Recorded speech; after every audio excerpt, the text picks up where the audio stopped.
오늘 말씀은 출애굽기 32장 1절에서 6절까지입니다. 백성이 모세가 산에서 내려오니 더딤을 보고 모여 백성이 아론에게 이르러 말하되 일어나라 우리를 위하여 우리를 인도할 신을 만들라.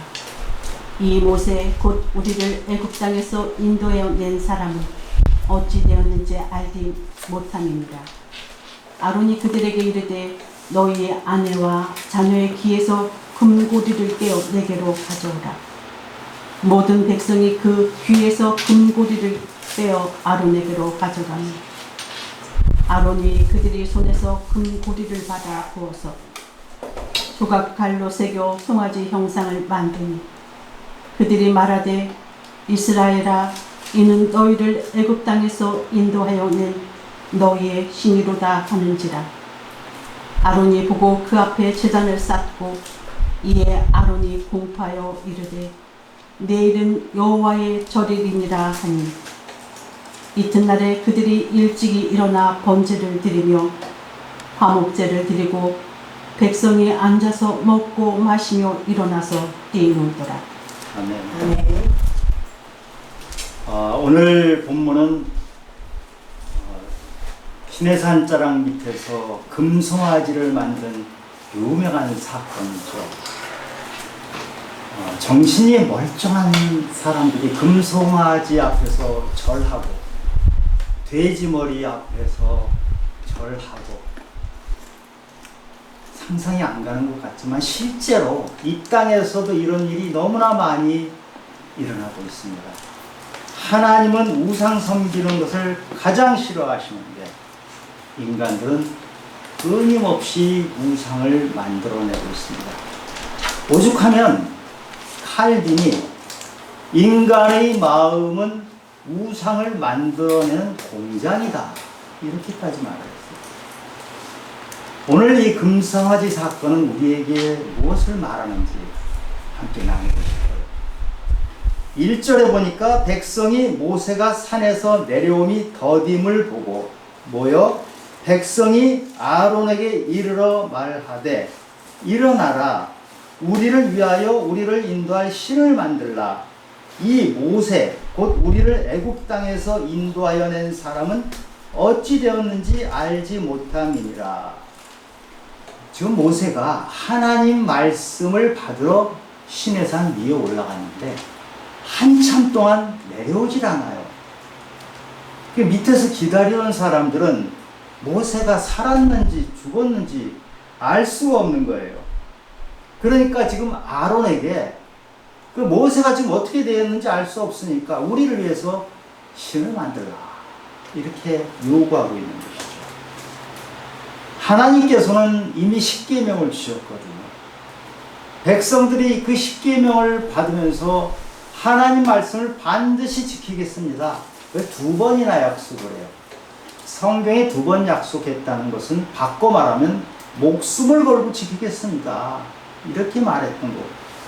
며칠 전에 그 약속을 한 이 백성들이 하나님께서 나 외에는 다른 신을 섬기지 말라, 우상을 만들지 말라 한 두 가지 계명을 한꺼번에 어겨버린 것이죠. 왜 이 이스라엘 백성들이 이렇게 우상을 만든 그 심리적인 뿌리가, 그 밑바탕이 뭘까요? 두려움, 불안이에요. 이 이스라엘 백성들이 지금 두려워하고 불안한 것은 저는 충분히 이해가 되고도 남아요. 이스라엘 백성들이 애굽에서 나올 때 상황을 보면 하나님께서 10가지 재앙을 일으키셨잖아요.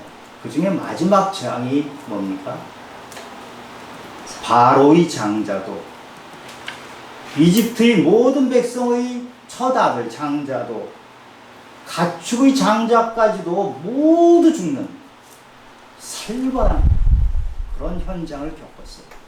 그 밤에 그 바로의 아들이 죽고 이집트 백성들의 아들이 죽고 동물들의 첫 새끼가 죽을 때의 그 통곡 소리와 아우성 소리는 바꿔 말하면 아비규환이라고 그러죠. 그런 밤을 겪고 이집트에서 탈출을 했어요. 그런데 이스라엘 백성들이 이집트를 탈출했지만 홍해 바다란 거대한 바다가 앞에 나타났죠. 또 마라에 도착했는데 목이 말라 죽게 생겼는데 그 쓴물이라서 먹지도 못하는 물을 만난 거죠. 먹을 게 떨어졌어요. 먹을 게 떨어졌고 더군다나 아말렉 족속이라고 하는 광야의 들개 같은 족속이에요. 아주 험악한 족속이 공격을 해오지 않습니까? 이런 고통을 45일 동안에 한꺼번에 겪은 거예요. 우리가 어떤 고통을 당하면 트라우마가 생겨요. 한번 고통을 당하면 작은 일에도 깜짝깜짝 놀라고 굉장히 무서워요. 근데 지금 이스라엘 백성들은 이런 엄청난 고통을 한꺼번에 몰아서 당했어요. 물론 하나님께서 다 해결해 주셨어요. 하나님이 해결해 주셨지만 그 두려움과 공포의 트라우마는 그대로 남아있어요. 그런데 지금 이스라엘 백성은 여기까지가 아니고 이제 가나안까지 가야 되는데 가나안까지 가는 길이 또 광야길이에요. 사람들은 자기가 과거에서 어떤 크나큰 고통을 당했으면 앞에도 고통이 있다고 생각을 해요. 불행한 사람은요, 과거에 내가 불행했으면 앞으로도 계속 불행한 일이 닥칠 거라고 생각을 해요. 결정적인 계기가 있어서 그걸 바꿔주지 않는 한 그런 마음 상태를 가지게 됩니다.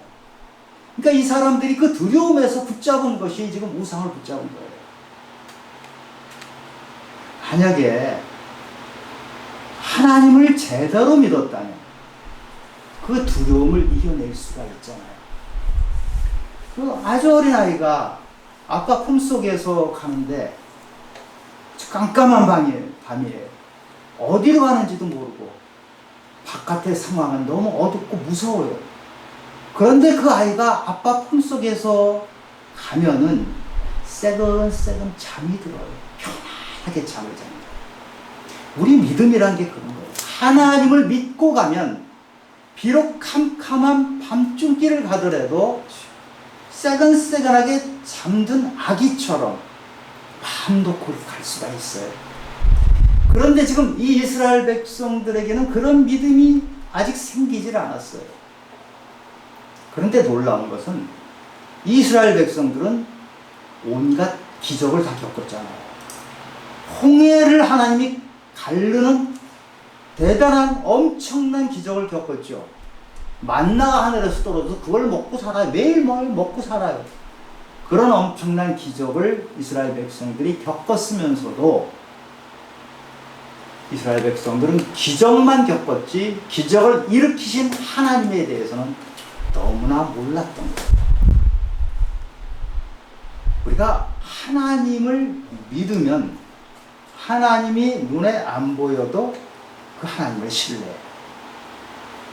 근데 하나님에 대한 믿음이 없으면 하나님이 안 보이기 때문에 보이는 것을 뭔가를 만들어 놓으려고 해요.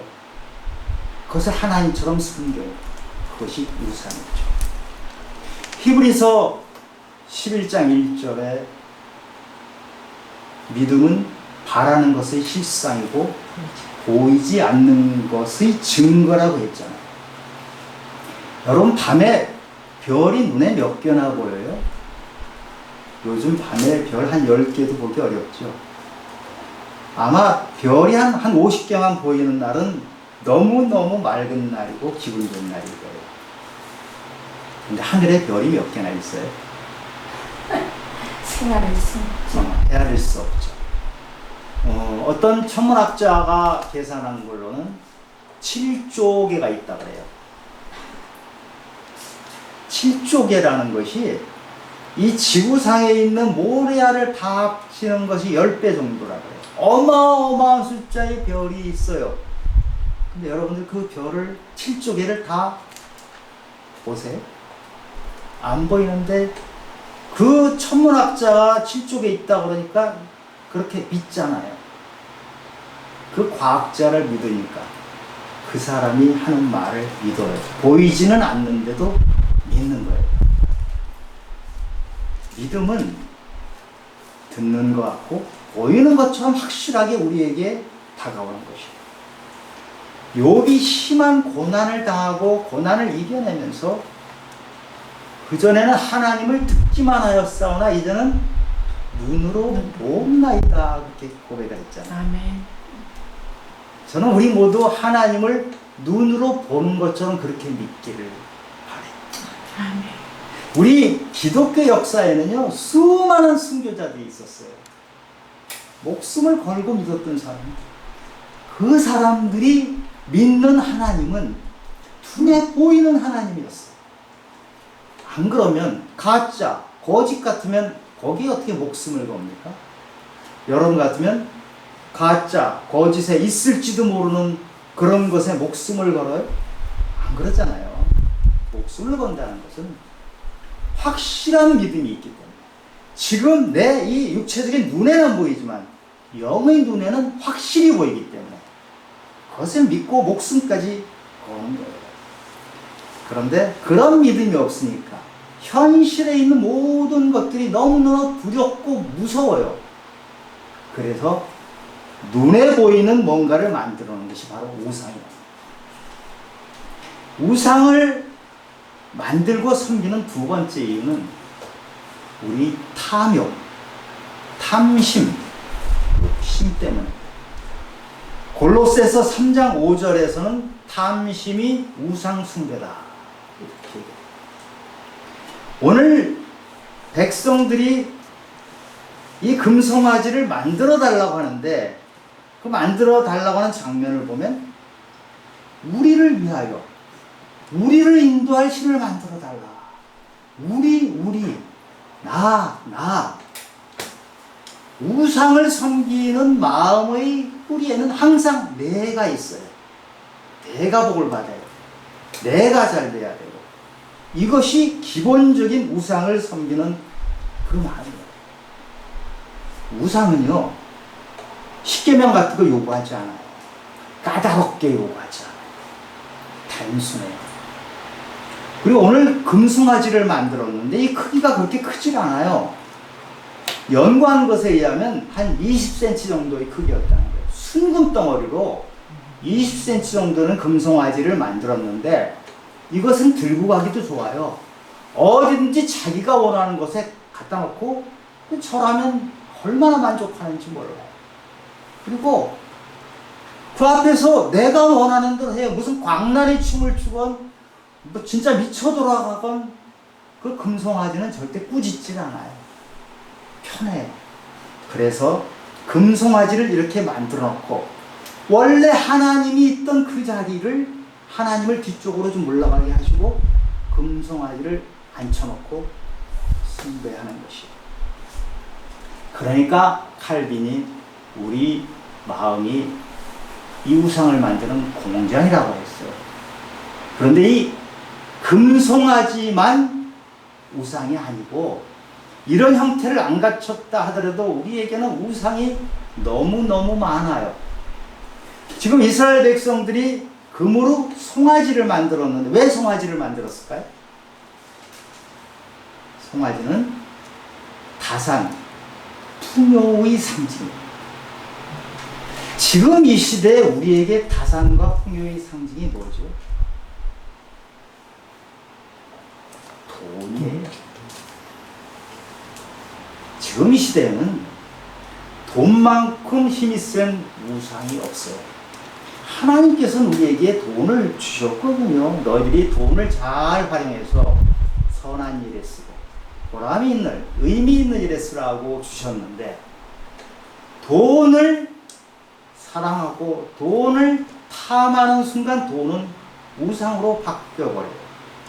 디모데전서 6장 10절에 돈을 사랑함이 일만악의 뿌리가 된다고 잘 아시는 구절이죠. 돈을 사랑하는 것이 일만악의 뿌리가 되는데 이 돈을 탐내는 자는 미혹을 받아서 믿음에서 떠난다. 그리고 근심이 자기를 찔렀도다. 믿음에서 떠나버리고 긴 근심이 계속 자기를 괴롭게 한다는 거예요. 데니엘 커너먼이란 그 미국 학자가 있어요. 노벨 경제학상을 받은 사람이거든요. 그 사람이 돈을 버는 것하고 행복한 것과의 관계가 어떻게 되는지 연구를 했어요. 수만 명을 대상으로 해서 조사를 했죠. 그 결과는 우리가 돈을 벌면 버는 만큼 행복해지더라는 거예요. 그런데 그게 어디까지냐? 미국인들 평균 소득의 한 2배 정도까지는 그게 맞아요. 돈을 더 벌면 우리가 못했던 걸 여러 가지 할 수 있고 편하게 있으니까 행복해져요. 근데 평균 소득이 2배를 딱 넘어가는 순간부터는 돈하고 행복함과는 전혀 관계가 없더라. 그러니까 그 이상 버는 돈은 근심덩어리가 되고 우리를 믿음에서 떠나게 하는 역할을 하지 우리 그렇게 행복하게 만들지 않는다. 그 연구 결과예요. 그런데도 우리는 돈을 벌면 벌수록 더 벌려고 하고 그래서 돈을 사랑한다고 하거든요. 돈을 많이 사랑하면 결국은 그것이 나에게 우상이 되고 나를 믿음에서 떠나게 만들어요. 믿음이 없어도 사는 것처럼 생각을 하는데 돈을 그렇게 사랑하고 돈을 탐하고 해서 그 결과들을 보면 여러분 얼마나 참혹한 결과들이 많습니다. 돈을 사랑한 결과가 사랑하는 부모를 죽이고 자식까지도 버리고 남편도 버리고 돈이 인간을 악하게 만드는 것은 끝도 갓도 없어요. 그게 바로 우상의 속성이에요. 그런데 돈만 그러는 것이 아니에요. 권력도 그래요. 여러분 권력 싸움하는 거 한번 보세요. 자신들이 몰라서 그렇지 조금 한 발짝 떨어져서 보면 너무 추하기 짝이 없는 싸움들을 하고 있어요. 또 우리에게 가장 영향을 미치는 우상 중에 하나가 자식이에요. 아마 지구상의 많은 나라 중에 우리나라처럼 자식이 우상처럼 되어버린 나라는 드물 것 같다는 생각이 들어요. 요즘 뭐 장관 인사청문회 뭐 이런 것 때문에 언론에 많이 나죠. 그래도 사회에서 괜찮게 잘 나간다는 사람 치고 자식을 키우는데 수단 방법을 안 가린 사람, 자식을 정말 건강하게 정의롭게 키웠다 하는 사람이 드물 정도예요. 그렇게 입으로는 정의를 부르짖으면서 자기 자식에 대해서는 수단 방법을 안 가요. 이게 자식이 우상이 된 거예요. 몇 년 전에 이런 사건이 있었죠. 그 여자아이가 서울대학을 들어갔어요. 그 서울대학을 들어간 날 그 아이는 자살을 했어요. 그리고 엄마한테 유서를 썼어요. 엄마 이제 됐어. 엄마 이제 만족해? 이거거든요. 그 엄마에게는 그 딸이 서울대학 들어가는 것이 바로 우상이에요.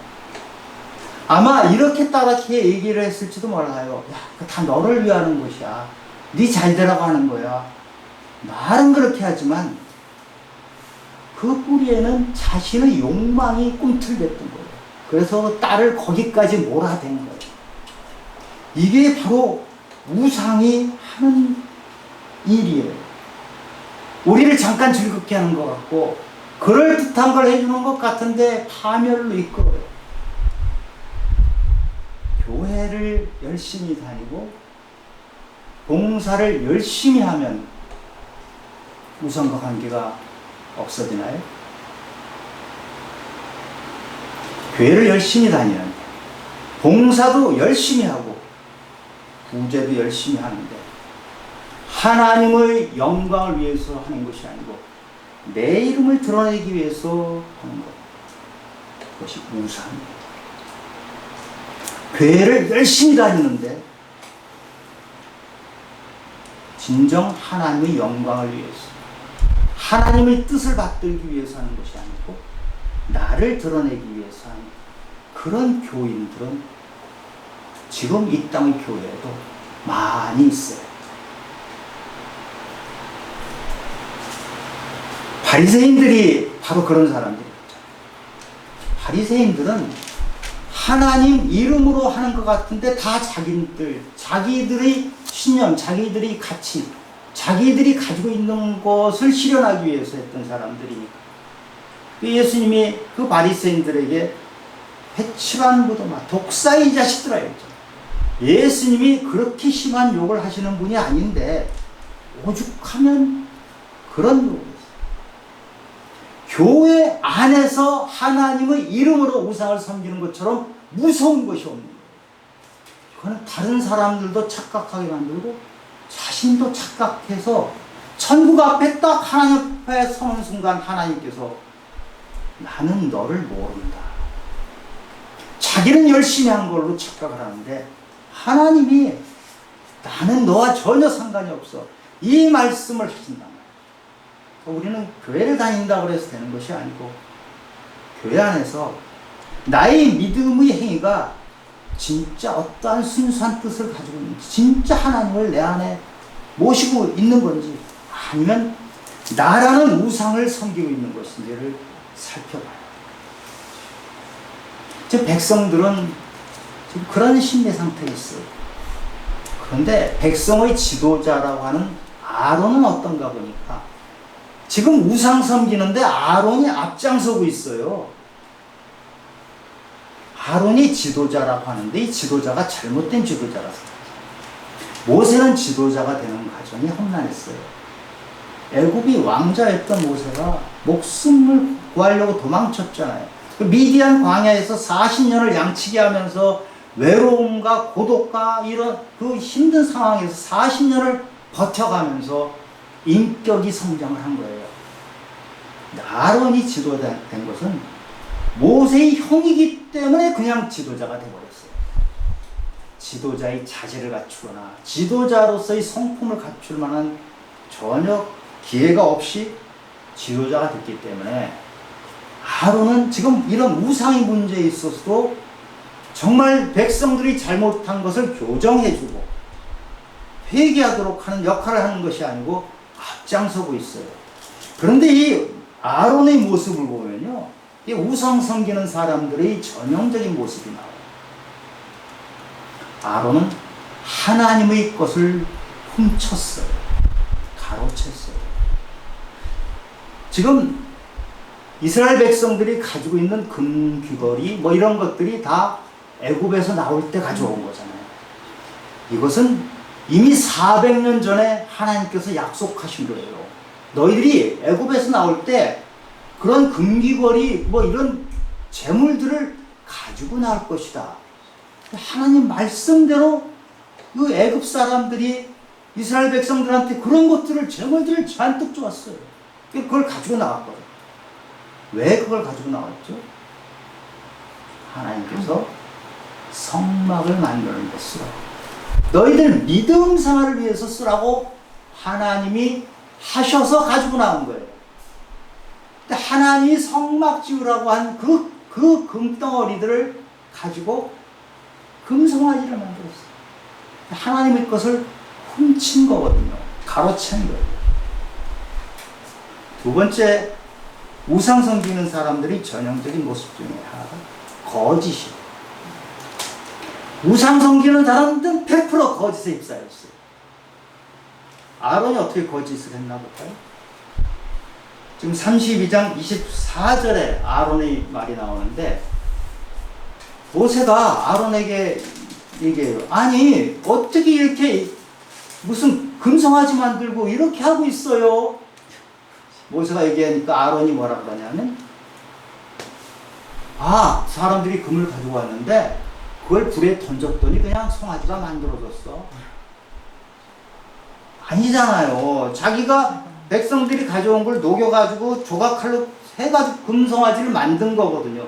자기가 금송아지를 만들어 놓고 불에 던졌더니 그냥 나왔어. 이게 거짓말. 그 다음에 또 어떤 일을 하냐면 절기를 마음대로 바꿔요. 하나님께서 이미 말씀하신 게 너희들은 3가지 절기를 반드시 지켜라가 있어요. 그 3가지 절기가 첫째는 무교절. 무교절은 이스라엘이 탈출한 그 6월절부터 일주일 동안이 무교절이에요.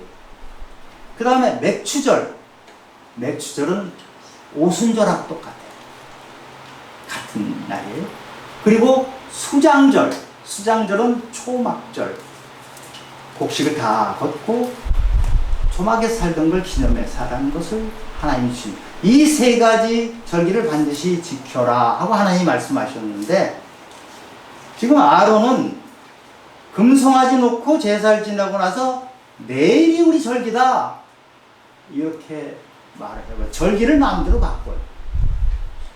그러면서 내일 절기다. 이때 번제와 화목제를 드려요. 번제라는 것은 내가 죄인인데 하나님 앞에 나 대신에 짐승을 태워서, 희생제물을 태워서 하나님께 바치는 게 번제예요.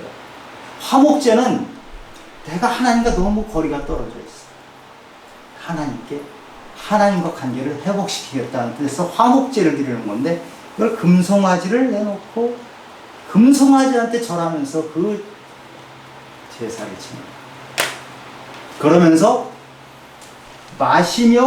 먹고 마시며 일어나 뛰놀더라.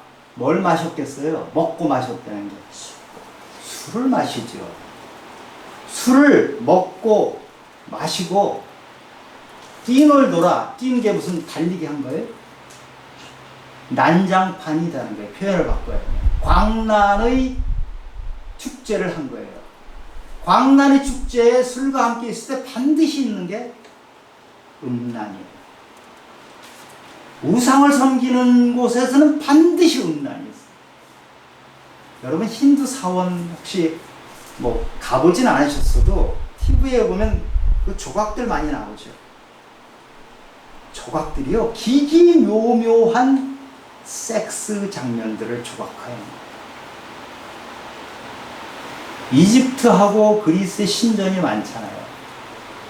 신전에는 반드시 여자 사제가 있어요.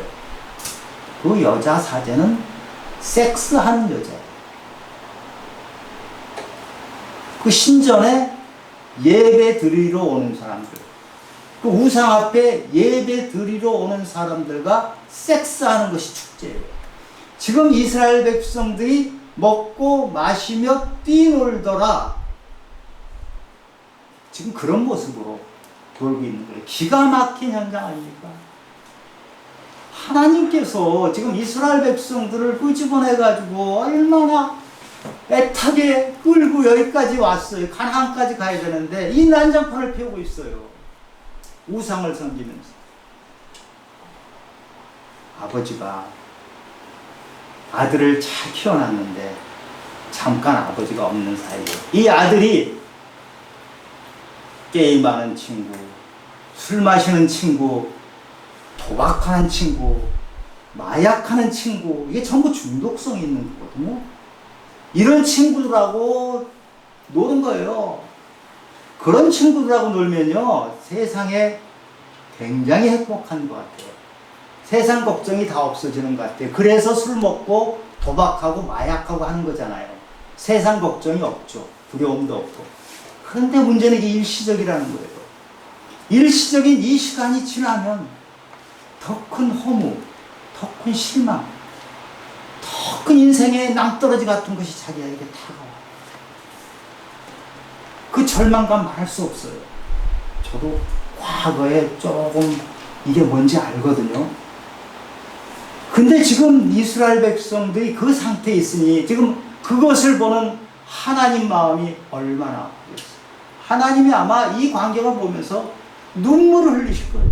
내가 이런 것들을 이렇게 하려고 내가 그 애굽에서 끄집어냈고 홍해를 갈랐는데 이 지경이냐, 이렇게 하나님이 하셨어요. 하나님은 우리에게 정결함과 거룩함을 원하십니다. 근데 우상을 숭배하면 사랑마저도 오염시키고요, 사람들이 선행을 다 더러운 것으로 만들어 추잡해요. 거짓과 음란과 가짜와 훔치는 것에 도통한 게 바로 우상 섬기는 사람이에요. 우상을 섬기게 되면요, 진정한 사랑이 무엇인지 고민할 필요 없어요. 고민 안 해요. 우상을 섬기게 되면요, 겸손하고 온유하고 그런 건 들어본 적도 없는 거예요.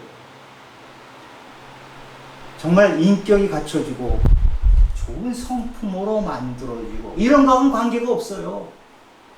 우상을 섬기면 그저 내 앞에 있는 내가 잘 돼야 돼. 넓으면 내 가족 잘 돼야 돼. 그리고 복 받아야 돼. 그러기 위해서는 수단 방법을 안 가리는 법을 가르쳐 줍니다.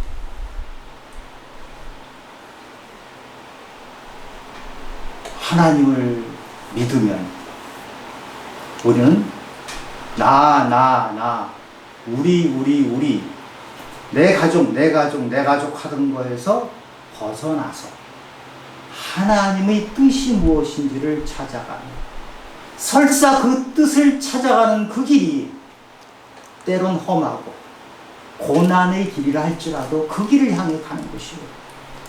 예수님께서 십자가를 가시기 바로 직전에 겟세마네 기도를 어떻게 하셨죠? 아버지여, 나의 원대로 마옵시고 아버지 원대로 하옵소서. 이게 우리 그리스도인들이 기도예요. 예수님이 그걸 가르치셨어요. 그리고 제자들을 모아놓고 마지막 밤에 발을 씻기셨죠.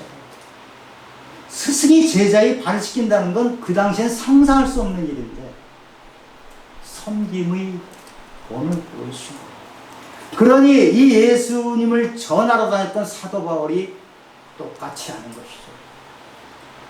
내가 그리스도와 함께 십자가에 못 박혔나니 그런즉 이제 내가 사는 것이라, 내 안에 그리스도가 사는 것이라. 이 선언을 한 거예요. 내 안에 그리스도가 살면 과거의 나는 없어져요. 새로운 나로 바뀌어요. 새로운 피조물이 되는 거예요. 과거의 나는 어려운 상황만 닥치면 두려웠어요. 내 안에 항상 탐심이 꿈틀꿈틀했어요. 그런데 내 안에 그리스도가 계시니 나는 물이 포도주로 바뀌는 것처럼 다른 사람으로 바뀌어요. 그래서 사도 바울이 고백을 하잖아요. 환난 중에 즐거워했다. 여러분, 이게 말이 됩니까? 사도 바울이 얼마나 많은 환난을 당했습니까? 죽을 뻔한 고비가 한두 번이 아니었어요. 그런데 사도 바울이 환난 중에 즐거워한다. 그러면서 로마서 5장 3절에서 환난은 인내를 낳고, 인내는 연단을 낳고, 연단은 소망을 낳는다고 했잖아요. 아멘. 환난을 당하면, 예수 믿고 하나님을 믿는 사람이 환난을 당하면 인내를 하게 돼요. 견디며 참으며 그 환난 속에서 자기 자신이 이겨내는 작업을 해요. 그러면 인내는 연단을 낳아요. 연단은 마치 용광로에서 철이 나온 다음에 강철이 단단해지는 것처럼 단단해져요. 근데 이것은 다르게 표현하면 나의 인격이 성장하는 거예요. 여러분, 고난을 통해서 인격이 성장하도록 기도하시기 바랍니다. 그리스도가 내 안에 있으면 고난은 나에게 인격을 만들어주는데, 예수 그리스도 없이 고난을 당하면 인격은 없이 고난만 당해요. 나의 인격이 갖추어지면 연단은 소망을 낳는다. 아멘. 환난을 당하지만 내 안에는 소망이 꿈틀꿈틀하는 거예요. 환난을 당해요. 그러니까 두려웠어요. 환난을 당했는데 나는 인간이라서 탐심이 있었어요. 그런데 그리스도가 내 안에 있으니 그것이 바뀌어요. 하나씩 인내를 거쳐서 연단을 거쳐서 소망을 거치니 하나님의 나라를 꿈꾸는 거예요. 아멘. 너희가 영이 임하면, 나의 영이 너에게 임하면 아이들은 예언을 하고, 청년들은 환상을 하고, 노인들은 꿈을 꾼다고 했어요. 여러분, 여기 나이 드신 분들, 영이 임하면 꿈을 꿔요. 나이 들면 포기하는 게 아니고요, 나이 들면 이제 사그러지는 것이 아니고요, 새로운 꿈을 꾸는 거예요. 70이 넘으셨어요? 딱 꿈꾸기 좋은 나이에요. 80, 하늘나라 꿈을 꾸는 거예요. 아멘. 100세 넘은 시인, 여자 시인, 자기가 시인지도 잘 몰랐는데 그때부터 시를 써서 일본의 유명한 시인이 된 그 여자분이죠. 100세에 그분은 꿈을 꾼 거예요. 그 꿈을 꾸시기 우리가 환난을 당하고 두렵고 어렵지만 그 가운데서 이 금송아지 같이 아무런 능력도 없고 힘이 없는 그것을 만들어내지 말고 능력이신 하나님, 성령이 주시는 그 권능을 더 입어서 이 세상을 담대히 이겨나가시를 예수 그리스도 이름으로 축원합니다. 아멘. 기도하겠습니다. 하나님 아버지, 이 세상 사는 것이 그렇게 녹록지가 않습니다. 힘들 때가 많고 산을 넘으면 또 산이 나타납니다. 그 길을 다 걸어서 넘어가야 가나안이 나옵니다. 그러나 하나님이 함께 하시면 우리는 넉넉히 이겨나갈 수 있습니다. 하나님이 함께 하시면 우리는 꿈을 꿀 수 있습니다. 하나님이 함께 하시면 우리는 소망을 가질 수 있습니다. 저희들 항상 붙들어 주시고 함께 해주셔서 우리가 이 소망을 놓치지 않도록 도와주시옵소서. 모든 말씀 예수님 이름으로 기도드렸습니다. 아멘. 찬송가